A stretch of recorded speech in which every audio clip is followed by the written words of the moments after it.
hamba-Mu bisa berada bersama-sama dalam sidang Jumat Tuhan yang sisi Magelang. Kami percaya semua tidak ada yang kebetulan, semua dalam rencana-Mu, semua dalam kehendak Tuhan. Sebab itu jadilah kehendak-Mu atas kami pagi hari ini ya Tuhan, di bumi seperti di surga. Katakanlah segala keinginan dan kerinduan Tuhan buat kami semua, khususnya buat jemaat Tuhan yang hadir di pagi hari ini. Berbicaralah buat setiap kami Tuhan, pribadi, termasuk pribadi, sehingga sebentar kami pulang dari tempat ini, umat-umat membawa berkat rohani dari tempat ini yang berasal dari Tuhan sendiri. Pengurapan doa atas hamba-Mu, inspirasi ilahi turun Tuhan bagi hamba-Mu, dan hamba-Mu menyampaikan isi hati dan kehendak Tuhan buat setiap kami di tempat ini. Dalam nama Yesus Kristus Tuhan, kami duduk diam untuk mendengarkan firman-Mu. Berbicaralah Roh Kudus, nama Yesus Kristus, kami duduk mendengarkan kebenaran firman Tuhan. Haleluya. Semua yang siap menerima firman Tuhan, mari sama-sama katakan amin. Amin. Puji Tuhan. Ya, selamat mengucapkan Tuhan. Ya, shalom. Shalom. Yang di belakang bisa dengar suara saya ya? Bisa ya, kalau puji Tuhan. Ya, satu kehormatan bisa berbicara berdiri di depan saudara-saudara jemaat Tuhan MCC. Apa MCC ini Pak? Magelang Community Church. Oh, Magelang Community Church. Ya, puji Tuhan. Terima kasih. Dia dibilangin ya. Ya, terima kasih buat kesempatan yang diberikan ke saya untuk menyampaikan kebenaran firman Tuhan. Perkenalkan, saya Pendeta Bastian Teddy Sigamaki. Saya dari Kaltim, Kalimantan Timur, Gembala GBI Victorious. Kalau saudara browsing di YouTube bisa lihat gereja kami di sana. Kalau dulu kami disebut orang daerah, sekarang kami disebut orang ibu kota. Ya, saya sombong dikit aja. Ya, karena dulu kan kalau keluar Kalimantan, wah ini dari hutan pasti, kan? Ini dari hutan orang ini gitu. Pasti ini datangnya cari sumbangan, gitu kan? Pasti bawa list pembangunan gereja. Biasanya begitu kalau image-nya orang dari Kalimantan kemana-mana, ke Jawa atau kemana-mana selalu seperti itu. Tapi puji Tuhan, situasi berbalik, situasi berubah. Sekarang kami ibu kota, saudara-saudara orang daerah. Tolong terima kenyataan itu ya. Dengan berbesar hati sambil bersyukur kepada Allah yang berkuasa. Iya, puji Tuhan, itu intermezzo ya, pembukaan dari saya, saudara. Saya sudah menikah, punya anak banyak karena saya punya iman. Jumlah anak saya menentukan jumlah gereja yang saya gembalakan. Amin. Ya, satu anak bernilai 1.000. Jadi saya punya 5 anak, jadi saya punya itu cuma 9.000. Kok mereka kan? Amin. Kayaknya masa sih ini bisa? Ya, ada anak saya yang paling kecil ikut di sini, mau yang bisa berdiri. Ya, nggak apa-apa, berdiri lah. Atlet pembangunan. Ya, ini paling kecil ada besar. Yang paling besar sudah selesai kuliah sarjana hukum, yang kedua di Jogja kemarin sudah selesai juga ujian skripsi, sudah yudisium sebagai sarjana psikologi, dan satu sedang kuliah di Bandung dan juga di Jakarta. Kenapa di Bandung dan Jakarta? Karena dia lagi kuliah di 2 disiplin ilmu. Di Bandung dia kuliah teologi, di Jakarta di Pinus dia kuliah ilmu komunikasi, jurusan digital mass communication. Itu karena dia mau, ya udah kita maju lah. Karena dia mau ya silakan. Yang nomor 4 masih SMA, mulai kelas 2. Nah, yang paling kotor tidak ada yang ikut. Saya di sini kebetulan menengok anak saya atlet tali sepatu dari Nia. di ikut bulu tangkis. Sudah paling bontot, jauh dari orang tua. Dia di champion Klaten. Udah sampai setahun lah, jauh dari orang tua. Jadi saya datang tengok. Ya dia mau, tugas kita orang tua, jangan pernah memaksakan keinginan kita kepada anak-anak. Tetapi ternyata apa keinginan anak-anak, kemudian supportlah mereka dengan kekuatan atau mampu kasih karunia Tuhan buat kita. Maka pasti anak-anak kita akan diberkati Tuhan. Mazmur 112 ayat yang kedua, anak cucu orang benar itu berkuasa di bumi. Bilang amin. Amin. Haleluya. Amin. Ya. Berkuasa tidak semua jadi presiden. Maksudnya mereka itu hebat di bidang mereka, hebat di dalam tujuan hidup mereka. Mereka istimewa di situ. Sebenarnya saya tidak ada rencana pelayanannya.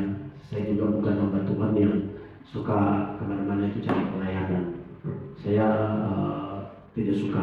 Ya, saya lebih suka melayani jemaat Tuhan yang dipercayakan Tuhan buat saya. Berapa banyak pun mereka, buat saya mereka adalah orang berharga yang diberikan Tuhan buat saya. Dan saya bangga dengan mereka. Saya bangga dengan gereja yang Tuhan kasih untuk saya gembalakan, dan saya tidak pernah punya iri hati melihat keberhasilan gereja lain. Because saya sangat percaya bahwa I have my own part. Saya punya bagian saya sendiri. Haleluya. Bilang sama sebelahmu, kita punya bagian masing-masing. Ya, semuanya bilang kita punya bagian masing-masing. Iya, dan bagianmu hebat. Bagianmu hebat juga. So jangan iri sama saya. Amin. Amin. Jangan iri sama saya. Jangan iri. Nanti kamu sakit jiwa. Di gereja banyak orang sakit jiwa soalnya. Iya. Karena apa? Iri melihat berkat orang lain. Padahal dia tidak tahu, dia lupa bahwa dia punya berkatnya sendiri. Amin. Amin. Kita semua orang tua, kita punya anak masing-masing. Saya punya 5 anak. Saya tidak pernah memikirkan merancangkan hanya satu masa depan baik buat anak saya. Dari 5 anak saya. Saya merancang semua masa depan anak-anak saya sesuai dengan kapasitas dan bidang mereka masing-masing, dan saya support habis mereka dengan anugerah ilahi yang diberikan Tuhan buat saya. Kenapa? Karena mereka anak-anak, tidak ada perbedaan. Percayalah, Bapa di surga tidak membeda-bedakan saya dan saudara dan orang di samping. Sama-sama kita punya berkat hebat masing-masing. Tepuk tangan buat Tuhan, bersama dengan Bapa di surga yang menyediakan berkatnya, rencana hebatnya buat kita masing-masing. Jadi jangan iri dengan gereja yang lain di samping, di belakang sana. Kalau tadi sini ada gereja ini, ini besar. Ya, jangan iri sama mereka. Tahu nggak kenapa orang berhasil menjadi besar? Itu tandanya mereka sudah melakukan effort lebih daripada kita. Haleluya. Amin. Amin. Iya. Itu jangan iri. Ketika kita melihat orang berhasil, kita harus cari tahu kenapa mereka berhasil. Kalau mereka melakukan 20 hal untuk berhasil, mari lakukan 40 hal. Supaya kita berhasil, minimal kita sama dengan mereka atau kita bisa lebih dari mereka. Itu hal yang Tuhan bagi buat saya dalam kehidupan dan dalam pelayanan, saudara. Saya tadi bilang saya tidak ada rencana melayani di sini, tapi seperti Rasul Paulus ketika dia melayani pergi ke beberapa daerah Asia kecil, dan dia tidak berencana ke Makedonia, tapi satu kali Tuhan memberikan penglihatan untuk pergi ke Makedonia. Ada orang-orang yang melambaikan tangan dalam penglihatan yang dia lihat di sini. Akhirnya Rasul Paulus menyeberang ke Makedonia, dan Makedonia adalah sebuah jemaat yang tidak banyak orangnya, sebuah daerah yang kecil juga, orangnya tidak banyak. Tetapi saudara-saudara, Makedonia dicatat di Alkitab sebagai jemaat Tuhan yang akhirnya menjelma menjadi jemaat yang hebat luar biasa. Mereka orang-orang yang luar biasa, Dan Rasul Paulus sangat senang berada di tengah-tengah jemaat Tuhan di Makedonia, karena mereka punya hati yang hangat, menyambut orang, melayani orang. Mereka dikenal dengan kesederhanaannya, tapi mereka melakukan lebih dari kapasitas mereka. Mereka tidak berlimpah sebagai jemaat secara keuangan, tapi mereka memberi lebih banyak daripada orang yang berlimpah secara keuangan. Dia memberi banyak. Saya bukan bicara tentang uangnya, tapi saya berbicara tentang bagaimana mereka punya hati yang begitu luar biasa setelah mereka mengalami lawatan Tuhan. Jadi saya berdoa saudara-saudara, hari ini jadi hari yang memberkati kita semua. Amin. Amin. Ya, mari kita buka firman Tuhan. Cukup saya pikir perkenalannya dan pengawalan dari saya. Yesaya 60 ayatnya yang ke-22. Yesaya pasalnya ke-60 ayatnya ke-22.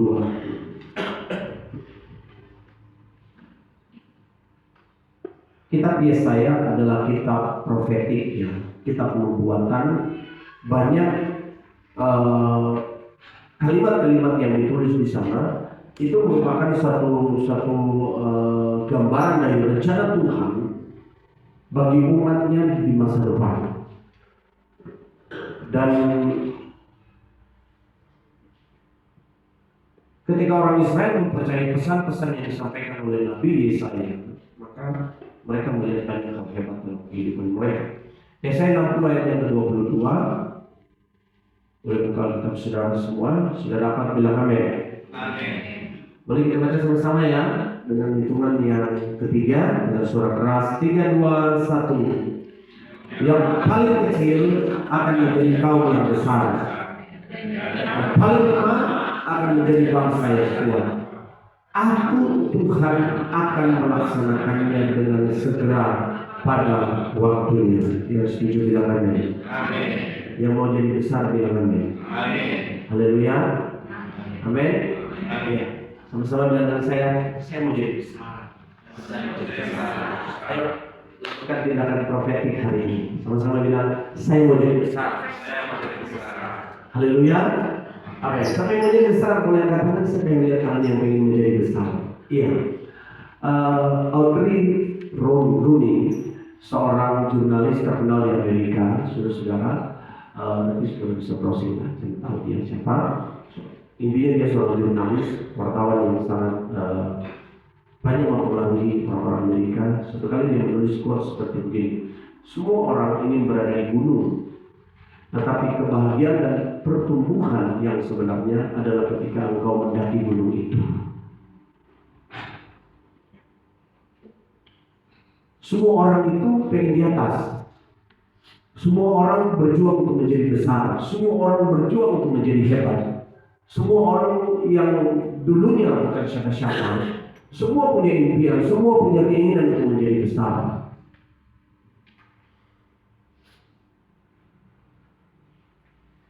Tetapi saudara-saudara, tidak semua orang yang ingin menjadi besar itu melakukan upaya-upaya yang benar dengan sabar dan dengan setia. Perhatikan kalimat saya, dengan benar, sabar dan setia.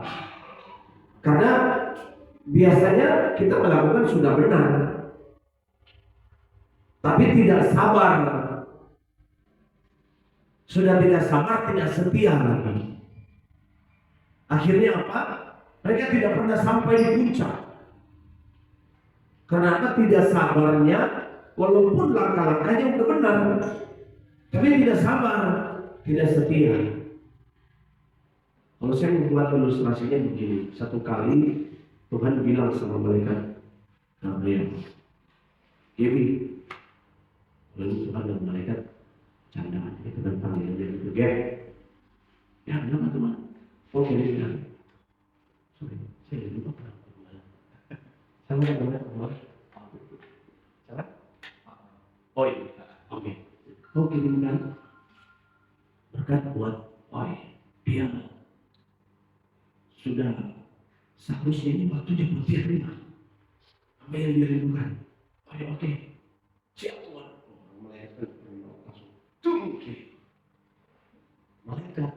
Tuhan tahunya dia di MCC Magelang. Begini, begitu begini tak cari-cari mana yang ada. Mana? Gimana? Mereka balik. Tuhan, saya udah sampai sana. Terus kenapa? Kenapa mau bilang? Nah, di sana. Infonya udah pindah. Menurut tetangga, ngomong, oh, seminggu yang lalu pindah. Di mana kalau kurir datang orangnya pindah, maka alamat, maka barang yang dikirim dikembalikan kepada pengirimnya. Amin. Ya, banyak orang begitu. Banyak orang seperti itu. Banyak hamba Tuhan seperti itu. Banyak jemaat seperti itu. Banyak orang-orang Kristen seperti itu. Mereka pengen selalu cepat, instan, pengen berhasil dengan cepat, ada di gunung dengan cepat, ada di top dengan cepat. Mereka tidak mau sabar. Tapi Tuhan sudah melakukan benar ini, langkah benar nih. Ini gereja saya sudah urus dengan baik, begini sesuai dengan teori pertumbuhan gereja yang saya belajar, ya, sesuai dengan ilmu pertumbuhan gereja menurut Peter Wagner, menurut ini, menurut itu. Semua sudah benar, langkah-langkahnya sudah benar. Kan seharusnya besar dong, gitu, jadi gede dong. Kita lupa ilmu dalam ilmu, kesabaran dibutuhkan, kesetiaan dibutuhkan. Kata setia di Alkitab itu dalam bahasa Inggris ditulis faithful. Faithful artinya apa? Dapat dipercaya. Hanya orang-orang sabar, orang-orang setia yang mau jalani semua proses dengan benar, mereka lah yang disebut dapat dipercaya. Nah, ketika mereka dapat dipercaya, maka Tuhan akan kasih apa yang mereka rindukan. Firman Tuhan yang saya dan saudara baca ini, saudara, kondisi orang Israel tidak dalam keadaan baik-baik. Mereka sedang berada di pembuangan. Dan ketetapan Tuhan mereka dibuang itu 70 tahun. Dan ketika firman Tuhan ini disampaikan, kurang lebih di sekitar tahun ke-20 mereka berada di pembuangan. Berarti butuh 40 tahun lagi, saudara. 50 tahun lagi itu untuk tercapai apa yang menjadi perbuatan Tuhan bagi mereka di Yesaya 60 ini. Tapi mereka nggak tahu. Sekarang kalau kita tahu bahwa itu 60 tahun, berapa 40 tahun atau 50 tahun lagi. Dulu waktu disampaikan mereka tidak tahu. Mereka tidak tahu berapa lama proses waktunya untuk mereka menjalani itu. Mereka dalam keadaan terpuruk sebagai bangsa, dari bangsa yang besar, Daud, kemudian turun ke Salomo menjadi bangsa yang begitu luar biasa, superpower pada waktu itu. Kemudian setelah Salomo terbelah menjadi dua, Yerobeam dan Rehabeam, Yerusalem, kerajaan Yehuda dan kerajaan Israel yang berpusat di Yerusalem dan satu lagi di Samaria.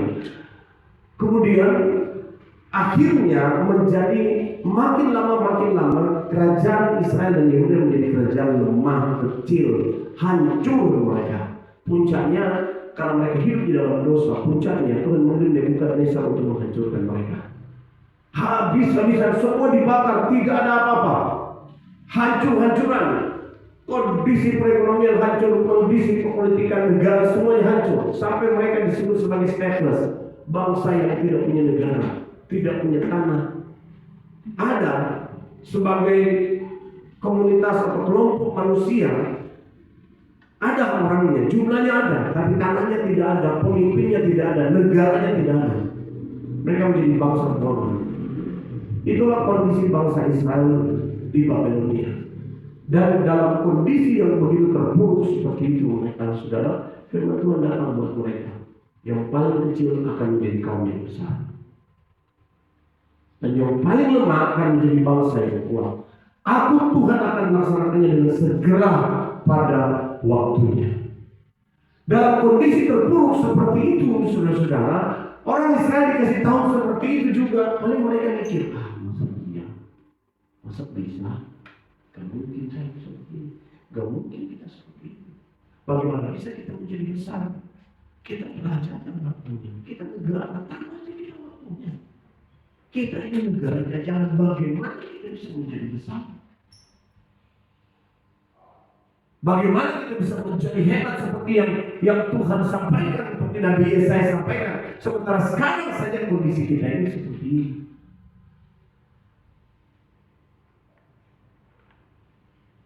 Sering kita dalam kehidupan itu seperti itu. Tuhan punya rencana hebat buat saya dan saudara, buat umatnya, buat orang-orang pilihannya. Tapi ketika kita diberikan satu visi, diberikan satu penglihatan, diberikan satu hal hebat, impresi yang hebat di dalam hati dan pikiran saudara, kadang kita mempertanyakan, masa bisa sih? Bagaimana bisa? Saya bisa bangkit dari keterpurukan ini. Bagaimana bisa bisnis saya dipulihkan? Bagaimana bisa rumah anak saya diperbaiki? Bagaimana bisa anak-anak saya bisa bersekolah lebih jauh lagi?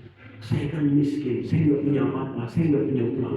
Bagaimana bisa pelayanan gereja bisa menjadi besar, bisa menjadi bertumbuh, bisa menjadi maju, dan bisa memberi dampak yang hebat luar biasa. Kami kan kumpulan kecil, kami ini kan orang-orangnya sederhana semuanya. Tidak ada pengusaha besar di gereja ini. Bagaimana bisa berjalan, bagaimana bisa menjadi hebat? Tidak mungkin bisa. Ketika anak saya orang itu mau jadi atlet, saya bilang mungkin bisa. Dek, mau jadi atlet? Iya. Kami di daerah berasal dari di Sangatta. Saudara boleh berkesih dengan Sangatta itu. Sebuah daerah pertambangan atau tambang batu bara di sana terbesar di dunia. Sangatta itu fasilitas itu, infrastruktur, semuanya itu susah. Sebentar saya cerita, saya mau bicara sampaikan ke dasar firman Tuhan dulu, supaya sebentar saya masuk ke aplikasinya, saksiannya, supaya saudara mengerti bahwa apa yang saya sampaikan bukan teori, tetapi benar-benar sebuah rencana Tuhan yang hebat kalau dihidupi kita alami. Bilang aja, haleluya ya. Saya bilang sama mereka, kepada anak saya, Dek, kamu kalau memang mau, jangan tanggung-tanggung. Percayalah bahwa kamu akan jadi hebat, dan targetmu bukan juara Sanasa, bukan juara Kaltim, tapi harus juara di Indonesia, harus juara di dunia. Saya memberikan dia sebuah impian yang besar. Saya memberikan dia sebuah gambaran yang besar. Jadi akhirnya, ya, kalau mau begitu dia harus berupaya. Dia harus jauh dari orang tua, pergi ke Jawa. Karena kita di sana tidak punya pelatih dan infrastruktur bulu tangkis seperti di Jawa. Di Jawa tempatnya, pergi ke sana kamu. Dia bisa dari kami usia 12 tahun. Kalau 10 tahun yang lalu, masih kecil, paling bungsu. Saya bilang, kamu harus ke sana, harganya kamu harus bayar. Kamu harus bayar harganya. Kalau di sini aja ya gini-gini kan. Tapi kalau kamu mau dia ke sana. Puji Tuhan dia ke sana. Dia ke Jawa. Ke Jawa dan setelah 6 bulan, hampir 7 bulan lah ada di Jawa sini, puji Tuhan, dia sudah mendapatkan kesempatan untuk berlatih di PB Jarum Kudus, yang merupakan orang bilang kalau bahasa Jawa itu kawat sandra di Buktia, pusat penggemblengan ya, atlet-atlet bulu tangkis dunia. Sana banyak. Dan dia di sana, kemudian dia di sini. Dan Tapi jauh suka, latih di sana suka. Sedikit lagi mereka akan sampai di sana. Dan saya percaya Nia Morel akan ada di sana. Lalu ya, doakan ya. Iya. Tapi apa? Apa yang saya bilang itu mengarah ke situ. Apa yang saya bilang itu mengarah ke situ.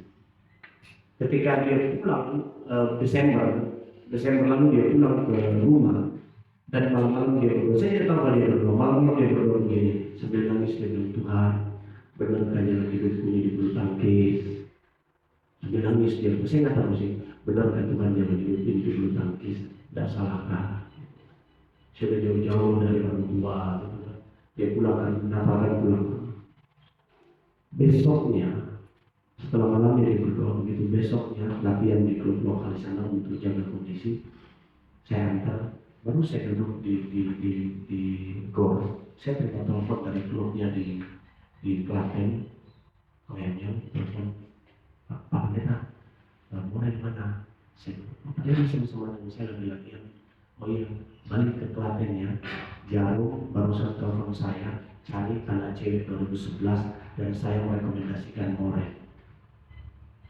Malamnya dia doa, paginya Tuhan jawab. Dan saya tahu tidak ada yang kebetulan dalam Tuhan. Amin.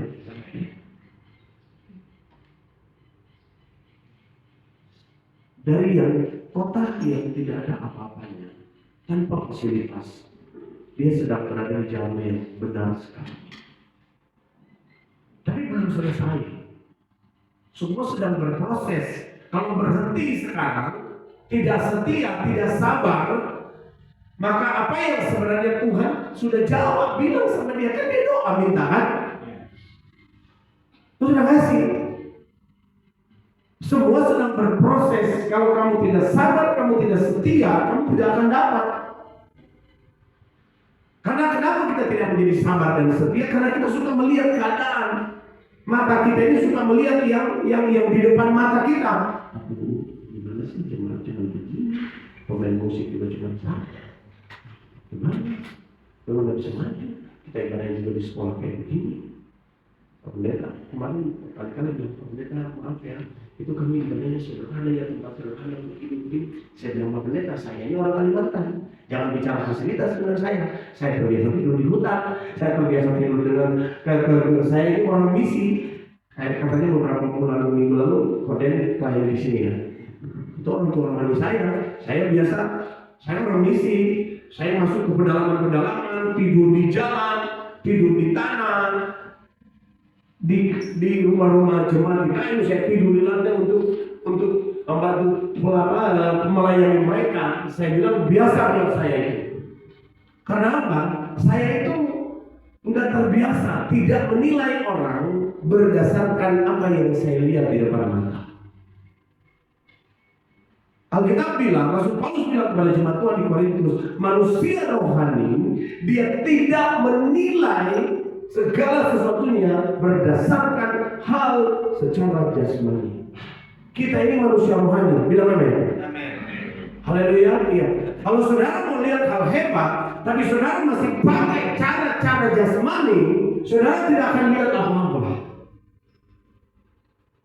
Jemaat ini tidak akan pernah melihat sesuatu yang hebat kalau caramu melihat memakai cara-cara mata jasmani ini. Kau tidak menggunakan manusia rohani untuk melihat.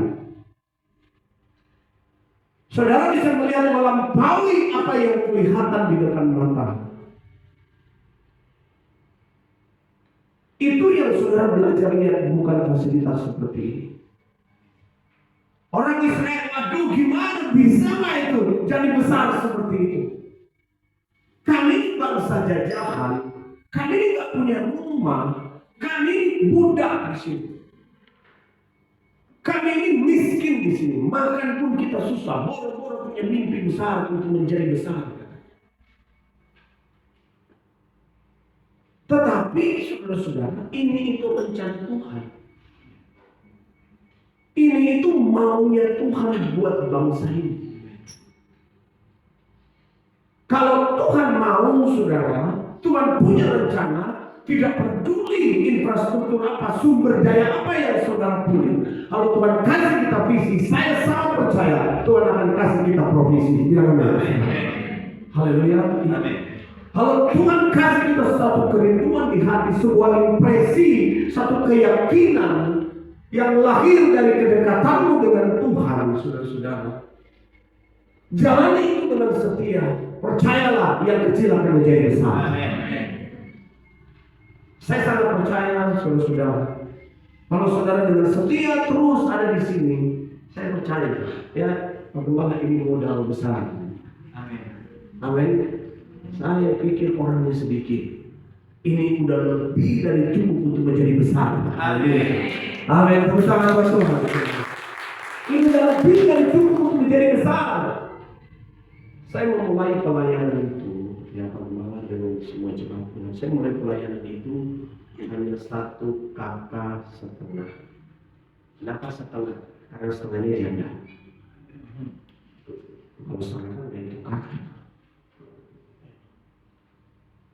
Teman yang kalau ada yang di sini gitu, dan tinggal di luar oleh suami, nggak apa-apa. Tetap itu hitungan. Kalau setengah, istri tetap menjaga anak. Saya pernah khotbah pertama kali di persekutuan tempat saya memulai pelayanan itu, saudara, di rumah jemaat, rumah sederhana dan benar-benar tidak ada dasar, tidak ada alasan, tidak ada satu tempat untuk berdiri dengan teguh rasanya untuk yakin ini bisa jadi. Makanya khotbah saya pertama kali hampir 20 tahun yang lalu ketika merintis pelayanan itu, saya masih ingat sampai hari ini. Khotbah saya pertama kali judulnya apa? Membangun di atas dasar kemustahilan. Itu judul khotbah saya. Hampir 20 tahun lalu saya masih ingat bagaimana judul khotbah saya. Iya. Karena enak mengingat sejarah itu. Dari situ kita selalu bersyukur. Kita kalau nggak mau lihat-lihat ke belakang sedikit, saudara, itu kita kan menjadi lupa diri. Saya suka menengok ke belakang ketika gereja belum ada apa-apa. Dan itu membuat saya feeling grateful. Ternyata ya, kalau kita, ini rahasia saudara, kalau saudara sudah mulai merasa bahwa kok gabut ya, bahasa sekarang kan, kok gak enak ya, rumah tangga kok gak enak, kok saya ini jalannya gini ya, kok gereja ini gini ya, mau nengok ke belakang saudara, ketika belum ada apa-apa. Rasul Paulus bilang sama jemaatnya, jemaat Tuhan di Asia Kecil, dia bilang, ingatlah bagaimana keadaan kamu dulu sebelum kamu mengenal Kristus. Ingat. Saya pernah membaca satu literatur seorang kaya di dunia ini, saudara, amat sangat kaya konglomerat di dunia ini. Dia punya budaya dalam periode tertentu, semua anak-anak cucunya itu makan di lantai dengan makannya dari tempurung kelapa, batok tempurung kelapa. Setiap entah 6 bulan sekali atau setahun sekali dia akan kumpulkan semua anak-anaknya dan cucunya di tempat yang sederhana dan makan dari tempurung kelapa. Dan sambil dia cerita, dia bilang begini, anak-anakku, jujur ingat dulu kakek, opa, engkau dulu makannya dari tempurung kelapa di tempat yang sederhana. Hari ini saya ingin kita melakukan ini untuk mengingatkan kalian semuanya bahwa kita berasal dari situ. Kalau sekarang kamu hebat, kamu tercukupi segala kebutuhanmu, kamu disebut sebagai keluarga konglomerat, ingatlah, jangan lupa dari mana kamu berasal. Sehingga kamu tetap memuji dan kamu tahu bersyukur kepada Tuhan. Tahu nggak kenapa orang jatuh? Ada orang jatuh karena dia lupa dari mana dia berasal. Dulu ketika membangun usaha, masih muda, merangkak dari bawah, istrinya dengan setia menemani. Usaha ya istrinya teman. Nggak ada wanita lain yang mau sama dia. Karena usahanya belum jadi orang. Begitu dia usahanya mulai maju, sekian belas tahun kemudian usahanya menjadi besar. Dia melihat istrinya sudah tua, mulai peot, bentuknya sudah dari atas ke bawah, nggak ada bentuk lagi. Ya, lurus saja semuanya. Dulu waktu masih muda masih berbentuk, sekarang istrinya nggak ada bentuk lagi. Dia bilang begini, sudah pantas saya punya istri yang baru mendampingi saya.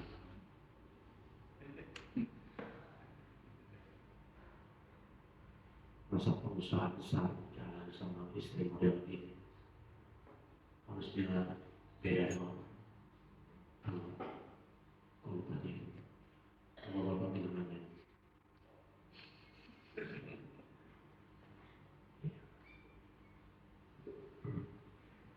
Akhirnya apa? Main perempuan, jalan dunia ya, akhirnya hancur berantakan. Bisnis berantakan. Saya kenal banyak orang seperti itu.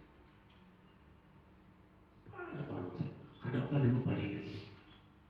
Biar saya sebelah, ingat dari mana kau berasal. Ayo dia sama lama. Ingat dari mana kau berasal.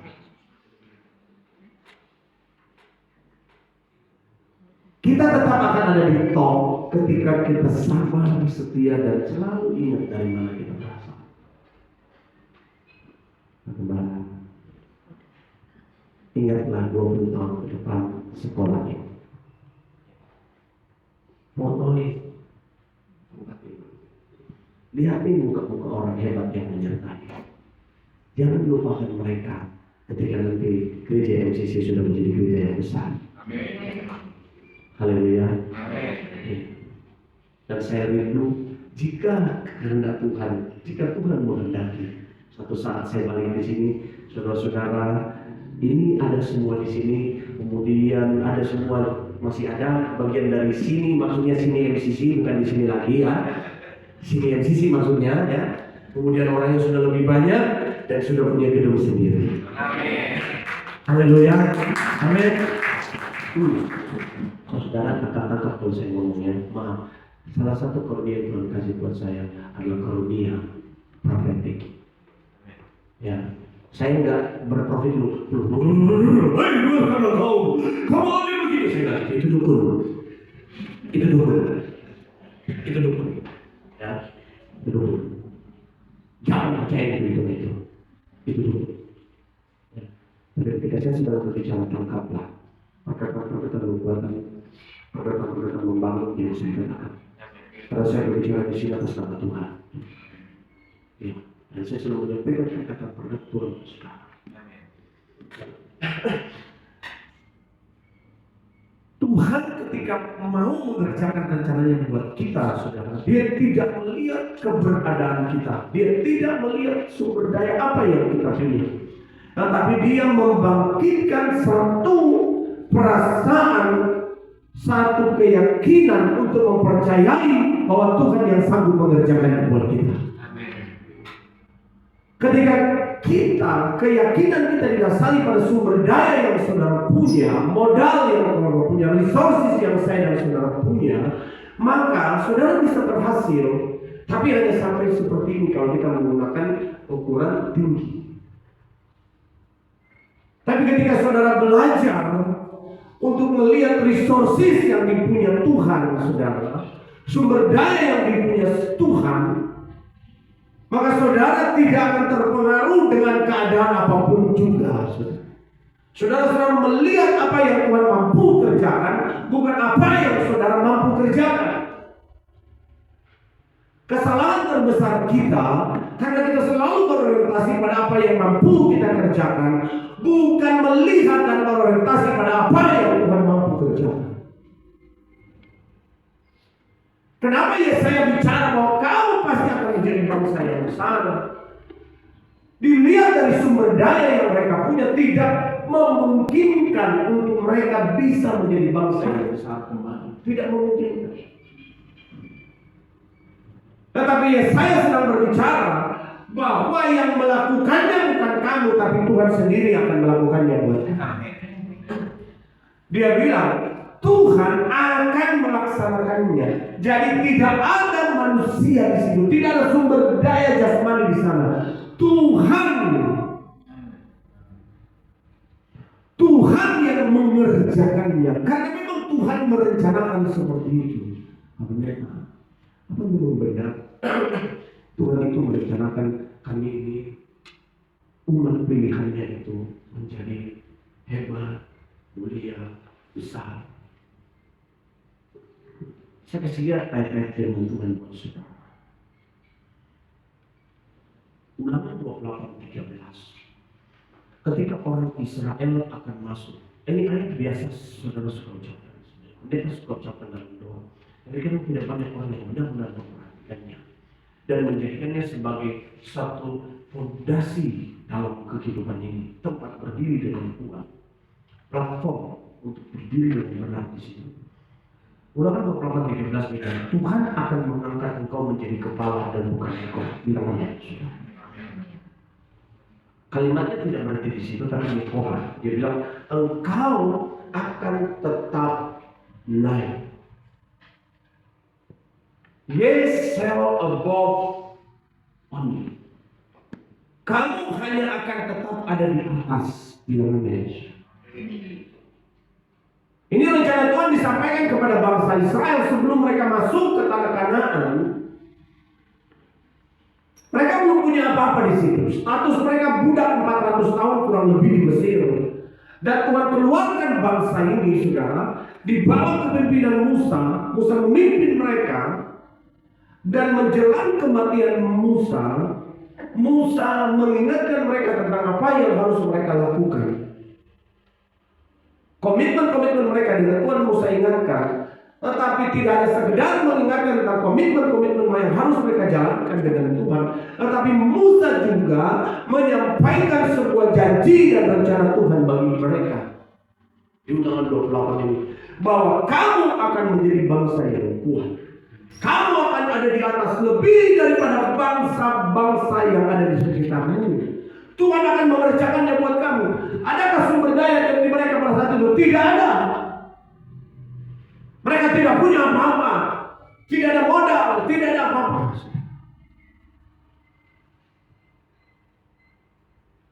Tapi Tuhan mengatakan kepada mereka, aku akan membuat kamu naik. Dan tidak turun. Akan jadi kepala dan bukan ekor. Itu rencana Tuhan buat orang Israel. Dan kalau kita mau mundur jauh ke belakang, saudara-saudara, hampir kurang lebih 1000 tahun ke belakang kita mundur. Kejadian 12 ayat yang kedua, Tuhan ketika panggil pertama Abraham, dia bilang begini, aku akan membuat engkau, Kejadian 12 ayat 2, aku akan membuat engkau menjadi bangsa yang besar dan memberkati engkau serta membuat namamu masyhur dan engkau akan menjadi berkat. Haleluya. 3 ayat ini cukup. Saudara masih mau? Saya kasih lagi, tidak pulang lagi kamu. Ayat-ayat ini saudara perlu menjadi satu fondasi dalam kehidupan kita. Kita tahu bahwa Tuhan Allah Israel yang menyatakan dirinya dalam Yesus Kristus Tuhan, yang saya percayai sebagai Tuhan hari-hari ini, yang membuat saya memiliki warisan rohani dalam perjanjian Abraham. Galatia 3 ayatnya yang ke 19 kalau saya nggak salah, ya. Ayat terakhir dalam Galatia pasal 3 dia bilang, siapa yang dalam Kristus, dia berhak juga atas janji Abraham. Amin. Tapi kita ini bagian dari itu, saudara. Haleluya. Bersyukur kamu dalam Yesus Kristus makanya. Bilang sama saudara, jangan bilang ke Yesus. Rugi dewe. Amin. Iya. Kau saudara-saudara yang dalam Kristus Yesus itu mendapat bagian dari janji-janji ini, saudara. Untuk menjadi besar, berada letak di atas, membuat menjadi masyhur, itu menjadi bagian, saudara. Itu Alkitab Perjanjian Baru catat itu. Saya punya waktu untuk buka lagi ayat itu, saudara. Karena katanya 1,5 jam ibadah selesai. Sementara saya dikenal sebagai hamba Tuhan yang banyak panjang. Lalu, gimana? Aduh, pendeta, aku sudah mau rekreasi keluarga ini. Salah ya. Memang orang kota itu senang dengan gereja yang cepat selesai. Saya tahu. Makanya di Surabaya itu ada gereja dulu namanya gereja 1 jam saja. 1 jam dewe. Dan itu gereja berkembang. Banyak orangnya. Tapi saya nggak tahu apa masuk surga atau enggak. Acara kok cepat-cepat. Iya. Acara cepat-cepat. Mau ibu ini pacaran cepat-cepat. Ketemu. Maaf ya, datang. Sempurna. Iya, dia juga terlalu lama sih, gitu. Kelewatan juga kalau waktu chat. Kalau sampai tengah malam marah juga bapaknya kan. Tapi jangan juga cepet-cepet. Nah, kita yang pas-pas aja ya. Amin. Amin, setengah jam lah, 2 jam. Amin. Apa ya? Sekali-sekali ya, sekali-sekali. Sudah jauh-jauh, saya sampai ke bulan. Saya sampai ke bulan.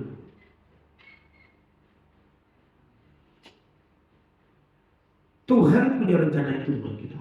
Saudara harus yakini begitu. Saudara berdiri, kita itu ya, kalau berdiri, saya mengistilahkannya itu platformnya. Kita kalau berdiri di tempat yang goyang, gitu ya. Aduh, ngeri kita berdiri di sini. Atau kondisi fondasi berdiri itu agak miring, kita takut berdiri di sini. Kita harus berdiri di platform yang lurus, yang kuat, ya, supaya kita berdiri tegak, kuat. Hidup itu saudara, kalau saudara berdiri di atas dasar yang ada goyang, tidak kokoh, itu saudara nggak punya keyakinan atas itu semua. Kenapa kita naik turun hidup ini? Karena kita tidak berdiri di platform yang kuat, saudara. Kita berdiri di atas apa? Di atas modal, uang yang kita punya, teman yang kita kenal, hal-hal jasmani yang kita punya, itu yang kita pikir itu kekuatan, relasi networking yang kita punya. Tidak salah, Tuhan pasti akan kasih itu semuanya.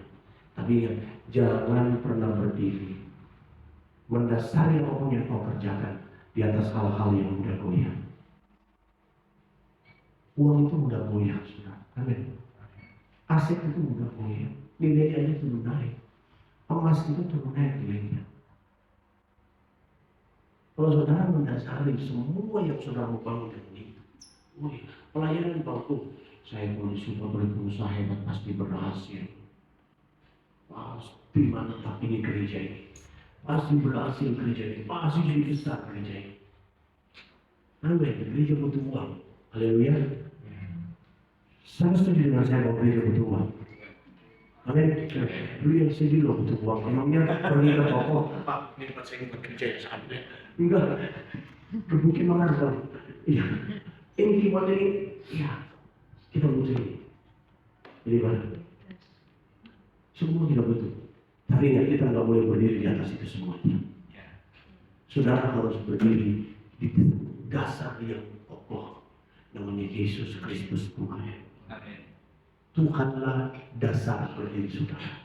Bangun apa saja untuk jadi besar, dasar berdirinya harus Tuhan. Bilang amin. Ya, harus Tuhan. Kalau bukan Tuhan, makanya saudara-saudara, di ayat pertama dari pasal 60 ini ayat paling banyak jadikan tema. Yesaya 60 ayat 1, bangkitlah, jadilah terang. Sebab apa? Kemuliaan Tuhan akan di atas. Dasarnya itu Tuhan. Tidak boleh yang lain. Tidak boleh yang lain.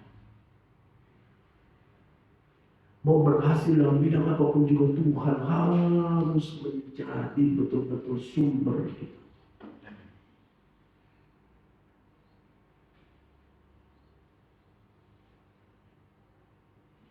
Saya siapin ayatnya ya. Saya buka sebentar ya. Mudah-mudahan saya tidak salah.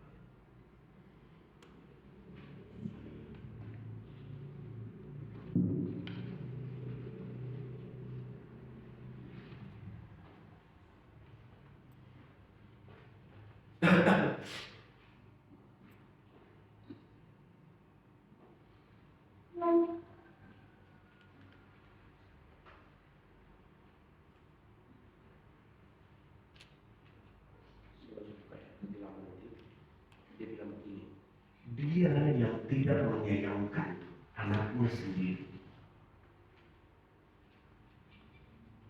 memberikannya kepada kita. Rasul Paulus bilang, bagaimanakah mungkin dia tidak memberikan segala sesuatunya kepada kita? Dia yang tidak menyayangkan anaknya sendiri, bagaimana mungkin dia tidak memberikan segala sesuatunya kepada kita? Itu bicara sumber daya, bilang amin. Amin. Itu bicara tentang resources. Segala sesuatu di surga tersedia buat saya dan saudara. Amin. Sama-sama dengan saya segala sesuatu. Amin. Yang mau terima segala sesuatunya dari Tuhan bilang segala sesuatu. Surga tersedia buat saya dan saudara. Tugas saudara itu mengakses surga. Bagaimana caranya saudara bisa akses surga? Bukan karena saudara kenal hamba Tuhan yang diurapi Tuhan, bukan. Surga bisa diakses bukan karena saudara panggil pendeta yang terkenal, yang dibayar mahal, yang bajunya mahal-mahal, saudara, yang dikenal orang, bukan. Surga saudara bisa akses kalau fondasi berdiri saudara adalah Yesus Kristus. Haleluya. Jangan percaya, wah, kamu kalau didoakan pendeta itu maknyos. Dia bilang, bisnismu pasti berhasil. Bodoh. Beda.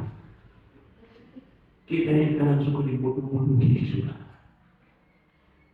Wah, saya kalau nggak ditumpangi saya loh kemarin. Kenapa? Saya yakin saya diberkati Tuhan luar biasa. Kenapa? Kemarin saya ditumpangi tangan Pak Filiman Topa. Wah, kita jalannya kayak sedikit ada terbang. Dan orang Kristen kayak gini. Cinting gue gitu. Maaf ya, kasar, spesial.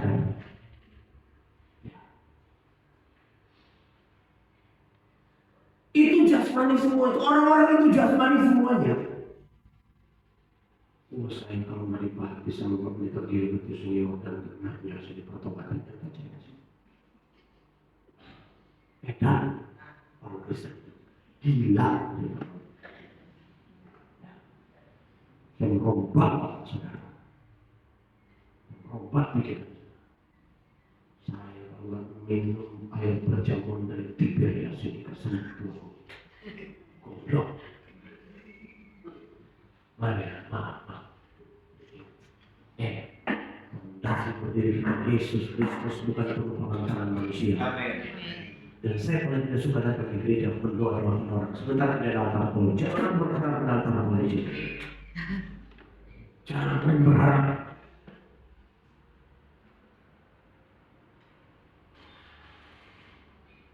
Hubunganmu dengan Yesus, meninggikan dia dalam hidupmu, menjadikan dia pusat dalam hidup saudara. Itu yang membuat berkat perjanjian Abraham itu sampai kepadamu. Kalau saudara tidak jadikan Yesus sebagai Tuhan yang berkuasa mengatur, punya otoritas dan hak penuh atas hidupmu, jangan pernah berharap sudah bisa akses surga. Bukan karena didoain, bukan karena ditumpangi tangan sama siapapun manusia. Tidak. Jangan pergi ke sana, jangan pergi ke sini, jangan pergi ke mana-mana.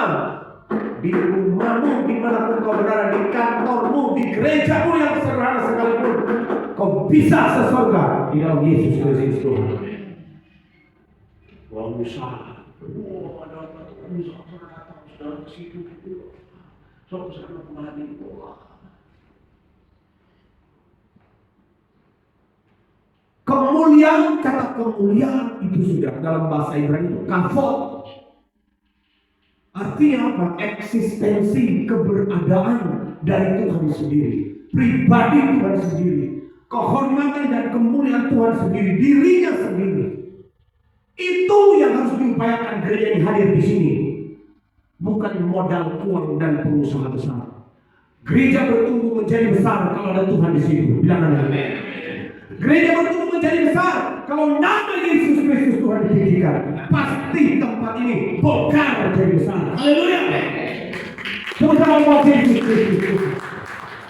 Tinggikan Yesus Kristus di sini. Muliakan Yesus Kristus. Saya punya istilah sudah dalam hidup yang Tuhan kasih buat saya. Jangan pernah membangun dirimu di atas pengurapan yang dimiliki orang lain. Kadang kita, untuk gereja menjadi besar, pasang bawa sarung. Nama besarnya Philip Mantopa. Nama itu contohnya Philip Mantopa. Orang harapan nanti orang datang ramai-ramai. Orang cari Philip Mantopa, cari Yesus. Wah, contohnya Paniko. Orang cari Paniko, cari Yesus. Wah, contohnya Betani. Wah.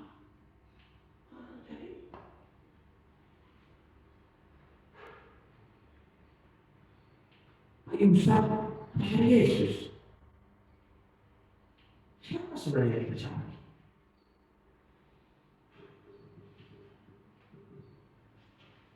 Yesus harus menjadi fondasi dasar yang penuh dari gereja ini. Amin.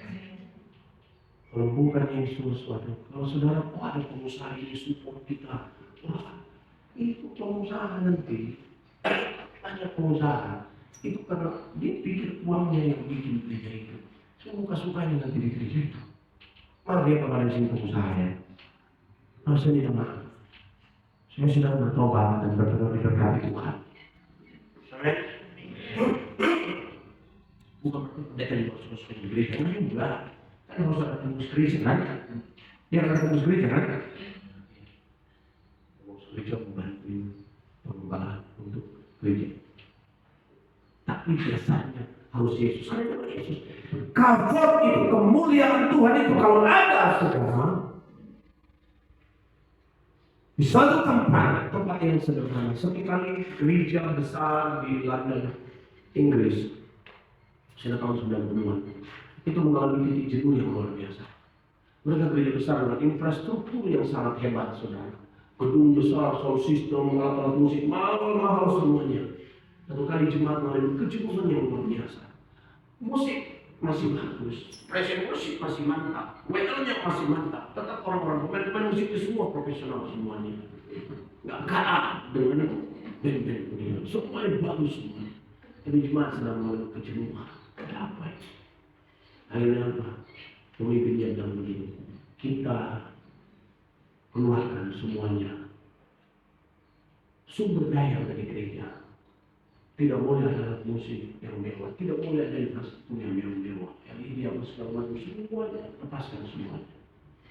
Kita pakai yang sederhana. Lagu-lagu kita kembali ke lagu-lagu yang sederhana, lagu-lagu biasa yang memuliakan Yesus. Kita bangun jemaat untuk mencari Yesus kembali. Bukan hiburan-hiburan musik-musik yang enak didengar. Kembali cari Yesus, kembali cari Yesus. Yang nangis pendetanya, banyak bergejolak gereja itu, pemain-pemain musik keluar dari gereja itu, semuanya banyak pemain-pemain keluar. Semuanya meninggalkan gereja. Tersisa tidak banyak orang di gereja itu. Tapi gereja itu hari Minggu mereka bernyanyi biasa. Tidak ada sound system, tidak ada alat musik. Mereka menyanyi lagu-lagu tua. Lagu biasa yang bukan Yesus Kristus Tuhan. Dan terjadi kebangunan rohani besar. Dan lahirlah sebuah lagu yang sangat terkenal sekarang itu, saudara. I come to worship with heart of worship. I'm coming back with the heart of worship. I'm coming back with the heart of worship. Balik nyanyi lagu itu. Saudara browsing di YouTube, lagu itu sangat terkenal sekali. Semua orang nyanyi lagu itu sekarang. Dan orang-orang di gereja itu, mereka mengalami pembangunan rohani. Mereka sekarang yang banyak, terlalu banyak alat musik yang mungkin terlalu banyak saatnya.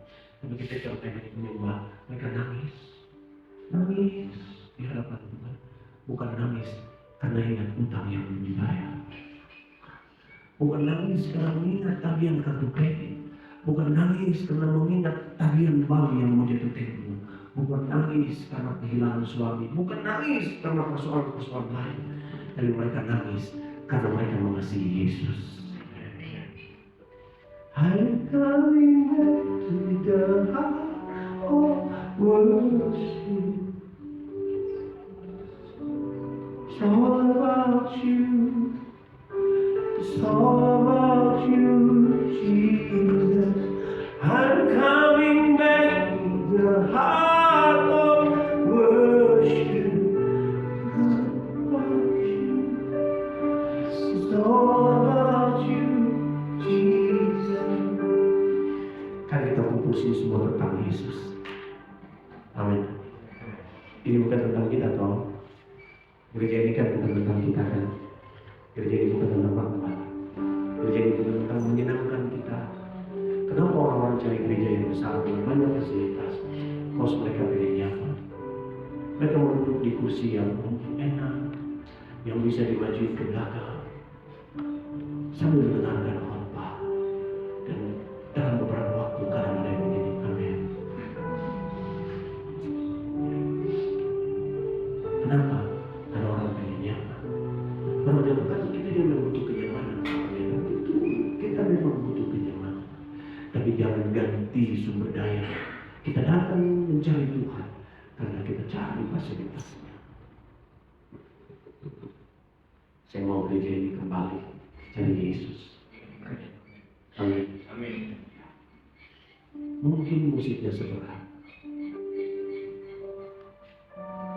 Mungkin. Pemain musiknya mungkin belajar. Saya berlatar belakang pemain musik. Saya musik dia latar belakang. Saya lihat aja orang main musik tidak perlu waktu lama. 1-2 detik, 3 detik dia main. Saya tahu seberapa baik dan seberapa buruknya dia bermain. Saya tahu.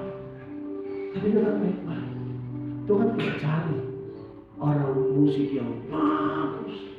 Tuhan tidak cari pemain musik yang bagus. Tuhan cari seorang pemain musik yang sangat mengasihi Yesus. Amin. Tuhan tidak cari pemain musik yang dibayar-bayar main bagus di gereja sudah. Sehingga akhirnya musisi yang satu dicaplok oleh gereja yang lain supaya musik gereja itu jadi lebih bagus, dibayar lebih mahal. Anak saya bermain musik sangat bagus, sangat bagus. Saudara main musiknya bagus. Saudara bisa follow Instagramnya karena dia seorang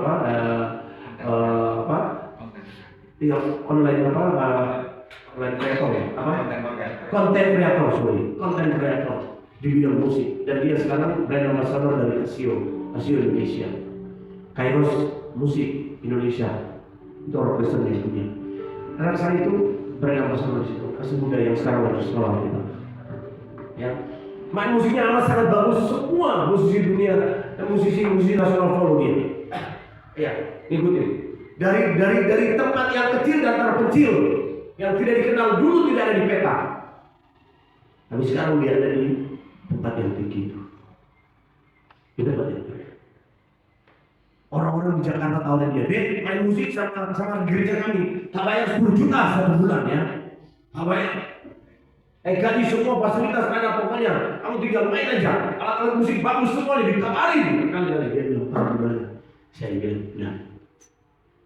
Pemain musik jangan pernah minta bayaran di gereja.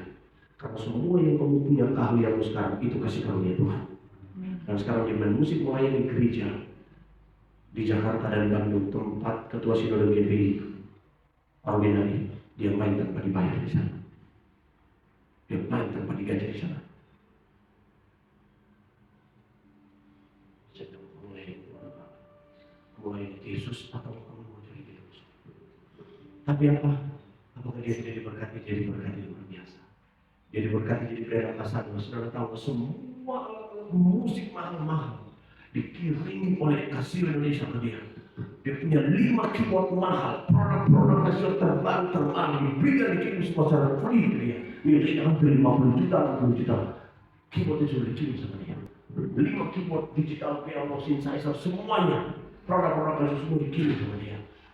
Perusahaan-perusahaan dari Korea endorse dia dengan berbagai macam alat-alat yang mereka punya. Sistem, semua perusahaan sistem sekarang endorse dia, semuanya. Ini yang terbaik dengan harga jutaan, sekarang endorse dia. Orang semua ini, kenapa? Saya bilang, jangan kau cari duit dalam gereja. Kalau yang Yesus berkata, gereja ini kalau mau besar, layani Yesus. Tinggikan Yesus di sini. Hati kita itu buat Yesus. Ketika hati kita benar-benar buat Yesus, maka semuanya diberikan kepada saudara. Saya cerita tentang pelayanannya. Gereja yang saya bilang. Saya tadi mulai bahwa kami mulai dengan sedikit orang. Sedikit. Dan kami tidak punya sumber daya yang banyak saudara, untuk memulai. Saya seorang akuntan, saya bekerja sebagai akuntan, dikirim oleh perusahaan ke sana, tapi perusahaan tambang. Saya dikirim ke sana. Saya kerja 15 tahun sebagai financial accounting manager. Kemudian di puncak-puncak karir, Tuhan panggil saya di usia 30 tahun. Tuhan bilang begini, nah ini, tinggalkan semuanya, saya mau melayani saya. Aku mau Pak, sudah Tuhan. Ini lagi kita terjebak. Dari itu semua fasilitas apa, satu kali saya meninggalkan semuanya. Mau? Saya bilang, ya sudah, kebetulan yang paling saya minta izin sama bos saya yang orang Australia. Aku sama saya mau begini. Dia Kristen, tapi enggak Kristen orang banget. Dia bilang, kok gila Kristen? Kamu sini, kamu punya anak, kamu kasih makan apa?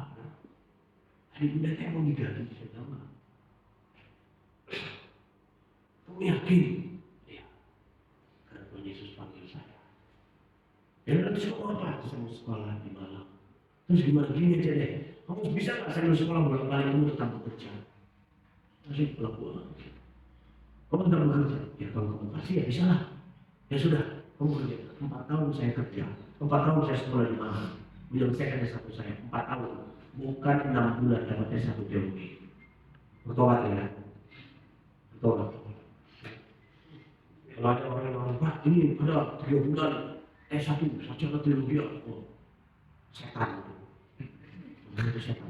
Karena kita selalu itu maunya shortcut, berhasil itu maunya shortcut semua kan, identitas semuanya.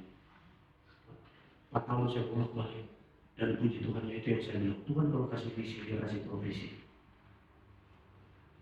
Fasilitas perusahaan semua menyediakan dari saya, dari Balikpapan semua pesawat ditanggung semua oleh perusahaan. Saya tidak sekolah manajemen, saya sekolah Alkitab, ditanggung perusahaan. Ini baiknya Tuhan, ini yang saya bicara tadi, bahwa Yesus sudah jadi dasar. Kalau saya S1, lalu ya dari Batu, saya izin resign dan saya mulai pelayanan. Apakah karena Tuhan panggil kemudian wah menjadi besar, menderita saya? Saya terima pesangon dari perusahaan dikasih, saya pikir dulu mau pesangon ini akan membantu saya. Kemudian pelayanan semuanya ini sampai habis-habisan uang pesangon habis, semuanya uang habis. 3 bulan pertama saya memberikan pelayanan, istri saya meninggal sakit. Sepanjang saya punya fasilitas perusahaan, istri saya nggak pernah sakit. Tidak pernah sakit. Padahal pengobatan semua gratis, tidak pernah dipakai. Begitu saya mulai kuat, istri saya sakit parah, gagal ginjal, langsung gagal ginjal. Jadi bawa ke rumah sakit, saya udah nggak punya fasilitas medis.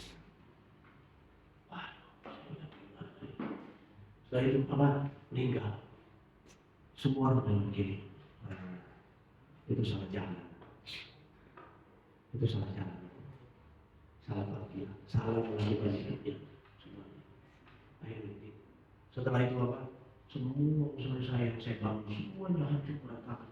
Saya bapak saya beli, pokoknya aku nggak mau manusia kasihan sama saya kalau saya jadi pendeta. Saya harus jadi pengusaha hebat sambil jadi seorang pendeta. Wah itu di otak saya kan. Supaya saya enggak dipandang remeh oleh manusia. Saya manajer saudara, mandu awalan gitu kan. Hidup dari kasih karunia, belas kasihan orang. gengsinya besar sekali. Bangun usaha, semuanya jalan. Tadi sampai pada detik semuanya habis, semuanya bukan karena kesalahan, semuanya memang tiba-tiba hancur, habis sampai saya punya apa? Habis, semuanya habis. Saya marah sama Tuhan, kamu ini gimana? Saya masih tinggal semuanya, semua saya mau semuanya begini. Kamu gimana semuanya gini? Oh, pokoknya marah sama Tuhan, marah banget sama Tuhan. Tuhan bilang, kenapa kau marah? Sampai pada satu titik, di situ saya memutuskan meninggalkan dan kembali bekerja. Sudah habis semua. Saya tidak pernah naik angkot, saudara. Karena apa? Mobil perusahaan selalu saya pakai. Saya tidak pernah naik angkot. Karena habis-habisan saya harus naik angkot. Doa saya begini, Tuhan, kalau saya naik angkot, tolong jangan ada orang yang kenal saya di angkot itu. Dalam nama Yesus Kristus. Tidak boleh ada yang kenal saya di angkot itu. Tapi celakanya, setiap saya angkot selalu aja ada orang yang kenal. Ini shalom Pak. Celaka. Sampai saya mencoba, Tuhan kemana sih kamu? Karena sudah belajar yang kenal. Sampai satu titik saya naik begitu saudaranya. Saudara tahu, saya lagi nggak punya uang. Kemudian orang itu begitu saya angkot, dia bilang begini, ayo di jalan Pak. Dia tahu Pak, dia salamin saya. Waktu dia datang, dia dari saya uang. Wah, saya pikir saya tidak senang dengan begitu.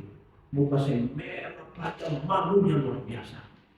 Malu luar biasa. Sudah tahu. Juga saya turun dari yang saya bilang, wah, aku gak suka yang malu begini. Aku bikin saya malu. Dan celakanya begitu saya buka, saudara. Saya pikir ya sudah malu juga nggak apa-apa, gede-gede lumayan lah gitu kalau lagi beli kan. Begitu saya buka, sudah tahu berapa? Itu isinya 20.000. Itu penghinaan besar buat saya. Saya bilang Tuhan, aku bilang pelayanan, aku balik kerja. Aku akuntan, aku balik kerja. Kalau saya telepon agen saya di Jakarta, pasti dia akan kasih saya bekerja. Saya balik kerja ini kalau saya tinggalkan pelayanan. Dan dia bilang, kenapa kau marah? Bukan pemerintah, kau tidak punya uang. Ada memberikan berapa? Tapi nggak segini juga kalian Tuhan gitu. Mau kasih banyak gitu kan? Supaya sebanding dengan rasa malunya.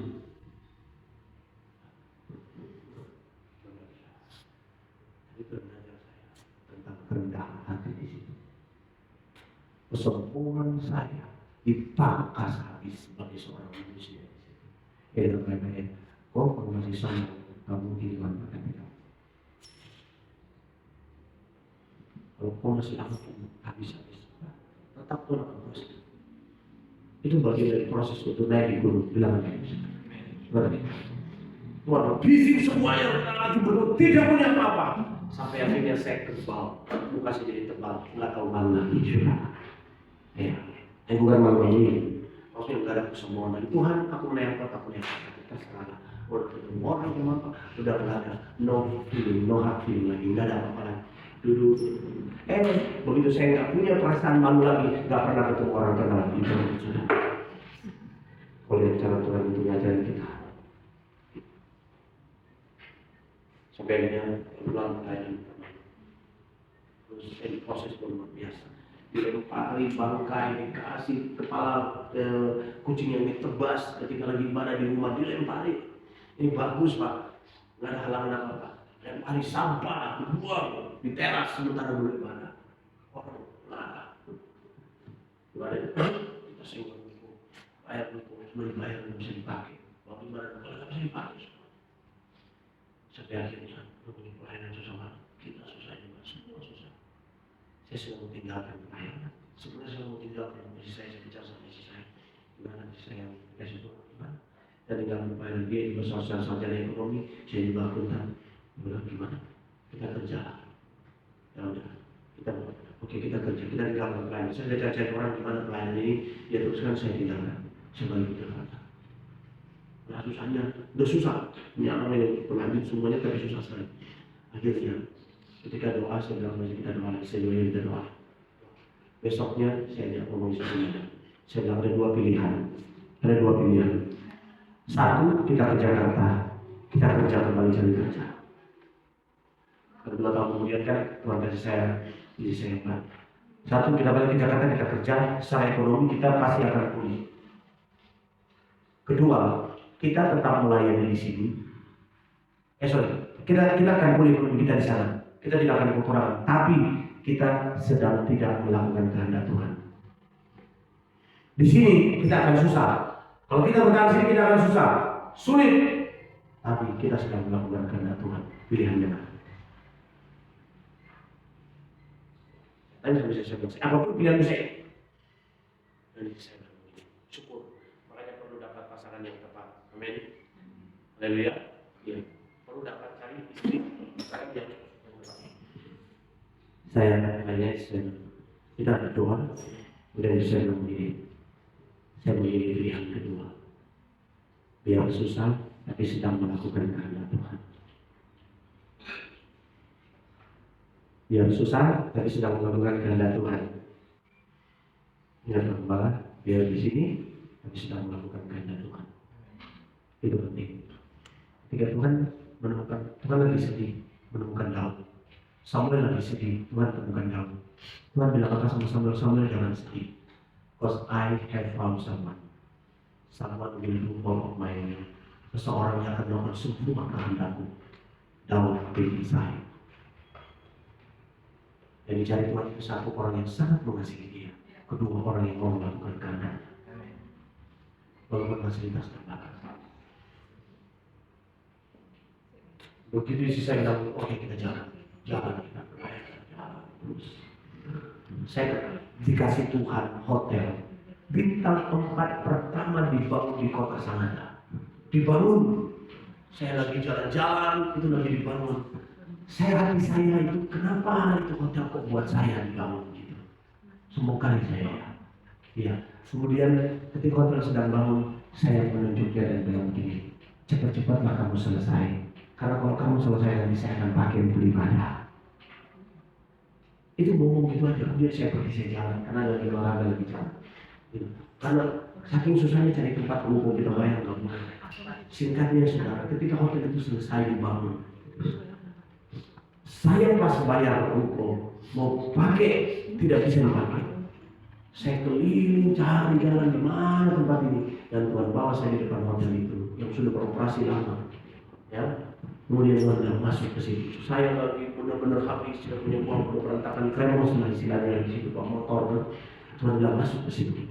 Dia bilang Tuhan mahal ini hotel bintang 4, masuk ke situ.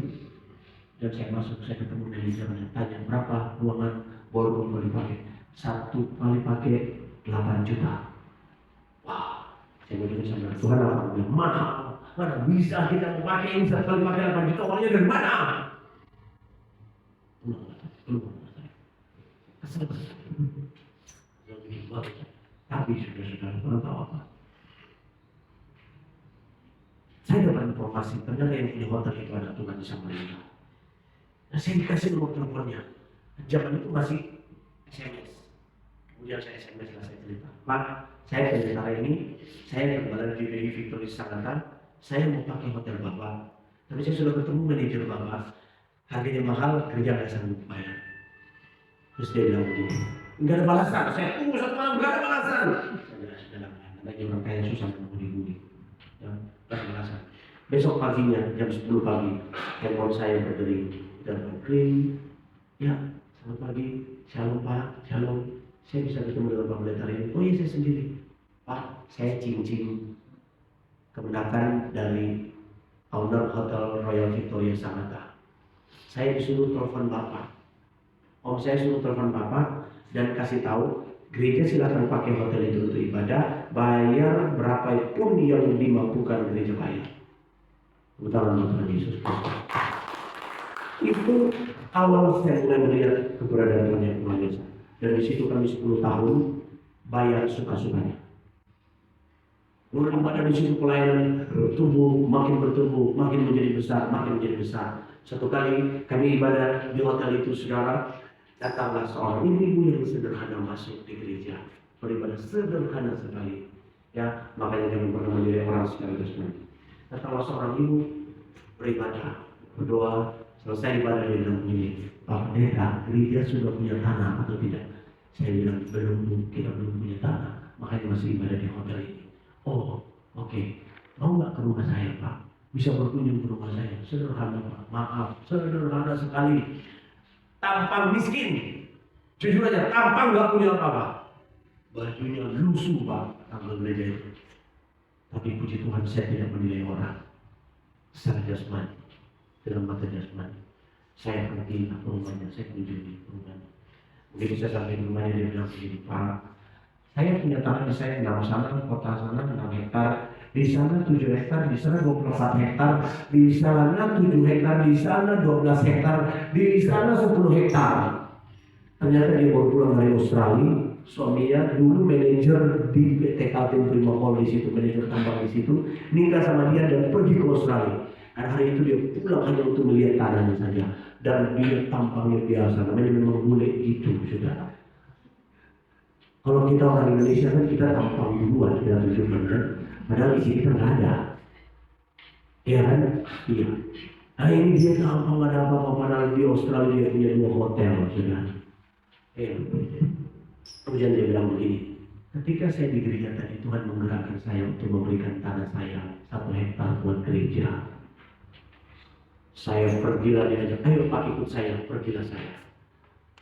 Tahu nggak, tanahnya ada di tepat epicentrum kota Sanata. Tanahnya masih 7 hektar, dia bilang Pak 1 hektar tanah yang saya kasih buat gereja. Waduh, saya bilang Tuhan itu luar biasa. Nilainya 5 miliar. Saya tidak bayar 1 peser pun tentang kotak Yesus. Tentang kotak Yesus. Dan disitulah kami bangun gereja.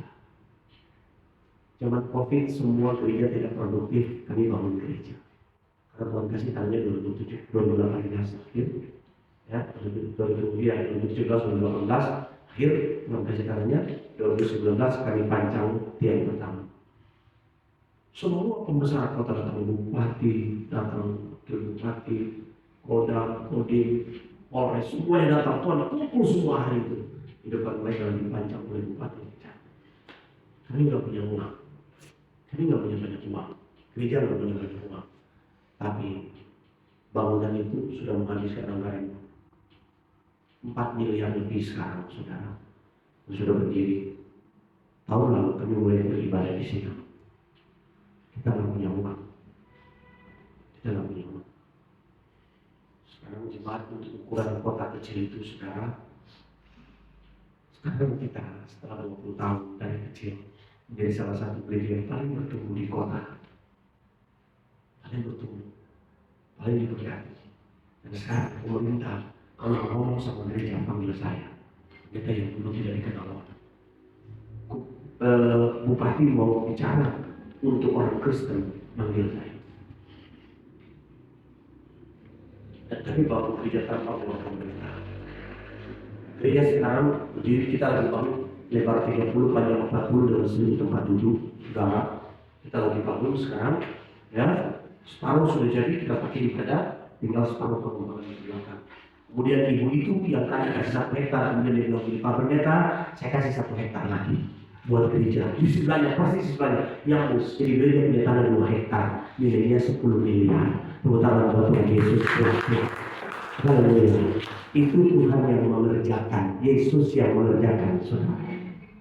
Ini yang saya bilang di akhir khotbah saya akan ceritain, supaya saudara tahu saya tidak sedang berteori. Saya sedang menceritakan firman Tuhan kepada saudara dan kuasanya dan kenyataannya.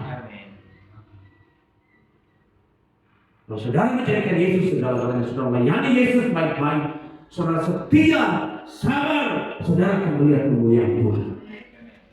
Saudara akan melihat banyak orang hebat luar biasa Tuhan kerjakan. Doa saya dulu, bagaimana doa saya cuma Tuhan saya bilang begini, Tuhan, aku tidak minta orang kaya. Doa saya setiap hari ini di hadapan Tuhan, saya bisa diadakan cuma Tuhan di hadapan mimbar Tuhan yang kudus. Atas nama Tuhan saya berbicara. Saya setiap mau berdoa, saya selalu duduk di hadapan Tuhan. 2-3 jam duduk selalu di hadapan Tuhan khidmat. Duduk hanya mendengarkan Tuhan berbicara. Dan doa saya selalu sama Tuhan Yesus, saya bilang, Tuhan, jangan kasih saya orang kaya. Saya minta jemaat-jemaat miskin, orang-orang susah di kota ini. Yang orang lain tidak mau gembalakan, kasih buat saya. Yang orang-orang lain tolak, yang orang lain yang tidak mau urus, kasih saya. Untuk saya gembalakan mereka. Mereka yang termarginalkan, orang-orang susah, orang-orang yang gagal bisnisnya, orang-orang yang rusak hidupnya, kasih buat saya. Tidak apa-apa, kasih saya dengan rumah sakit. Karena saya percaya Yesus berkuasa memulihkan mereka yang sakit. Saya sangat percaya bahwa Yesus berkuasa memulihkan kehidupan orang.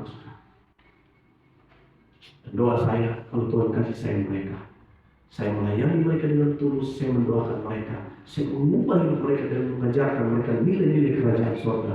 Hidup mereka diubahkan dan mereka menjadi orang-orang hebat. Itu doa saya dan itu mimpi saya. Karena orang-orang yang mikir Tuhan selama ini kan orang-orang sederhana di gereja yang ada pengusaha. Selama sekian tahun tidak ada, kita orang-orang sederhana semuanya.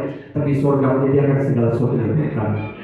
Kami bangga memproklamirkan bahwa gereja dibangun oleh uang kerajaan surga, saudara. Iya.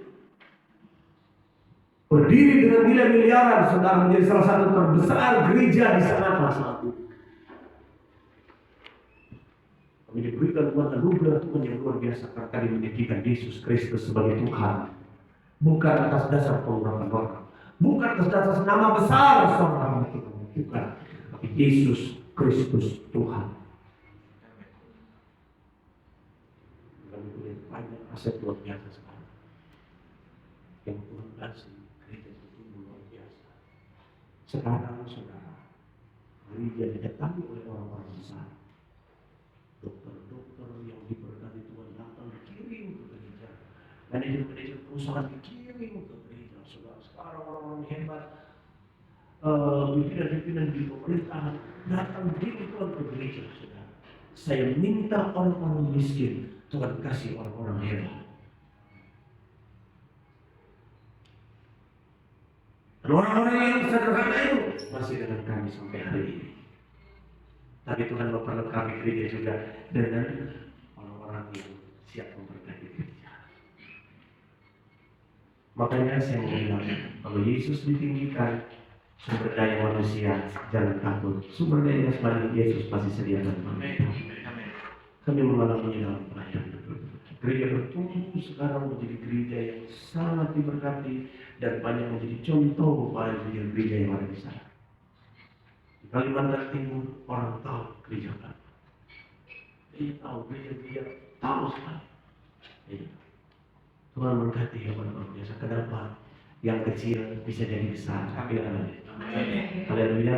Pada waktunya dalam tangan Tuhan. Itu tadi saya katakan. Jangan gunakan fasilitas jasmani menjadi fondasi. Yesus harus jadi fondasi. Lakukan kehendak Tuhan walaupun susah. Percaya Tuhan menyediakan sumber daya yang kita. Saya berdoa, saudara akan mengalami kemuliaan yang saya nggak tahu kondisi saudara apa, saya nggak tahu keadaan saudara apa, tapi saya hadir di sini, saya mau bilang dalam nama Yesus, saudara akan ada di atas. Saudara akan ada di atas. Secara pribadi, saya berdoa gereja itu, jika Tuhan berkehendak sekian tahun ke depan, kalaupun saya tidak datang, saya akan mendengar MCC menjadi gereja yang berdampak luar biasa. Bapak kasih saudara. Mari kita berdoa. Bapak Saudara, terima kasih Tuhan. Bapak sama. Kami bersyukur Tuhan. Hamba juga bisa bersyukur. Bisa membagi kepada jemaat Tuhan di tempat ini. Apa yang Kau kerjakan bagi kami Tuhan di sana. Walaupun kami juga dengan sumber daya yang terbatas, dari Tuhan tidak punya apa. Tuhan membuat kami punya apa-apa. Tuhan membuat kami dari kecil menjadi besar. Karena kami melayani Yesus Kristus Tuhan sebagai Raja, memuliakan Engkau, mempercayai Engkau, dan kami melihat kemuliaan. Mau berdoa ya Tuhan. Setiap kami yang hadir saat ini, hamba-Mu terbatas untuk berbicara. Mereka pun juga terbatas untuk menerimanya. Pada waktunya. Tapi hamba berdoa, Roh Kudus tidak berhenti berbicara buat kami semua di tempat ini.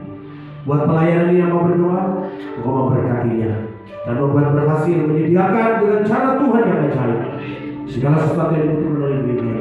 Anda mau berdoa bahwa yang kecil akan menjadi besar di dalam kasih karunia Tuhan, di dalam anugerahnya, dan Engkau yang mengerjakannya bagi mereka sesuai dengan waktunya. Berikanlah kesabaran, berikanlah roh kesetiaan, roh ketekunan bagi jemaat Tuhan yang ada di sini, dan juga bagi hamba-Mu yang ada di tempat ini. Di dalam nama Yesus, Engkau berkatakan pesan-Mu buat kami semua di tempat ini, bahwa yang kecil akan menjadi besar di dalam nama Yesus Kristus Tuhan. Haleluya. Semua yang percaya pesan profetik hari ini bahwa yang kecil akan menjadi besar, sama-sama katakan amin. Amin. Tuhan memberkati semua.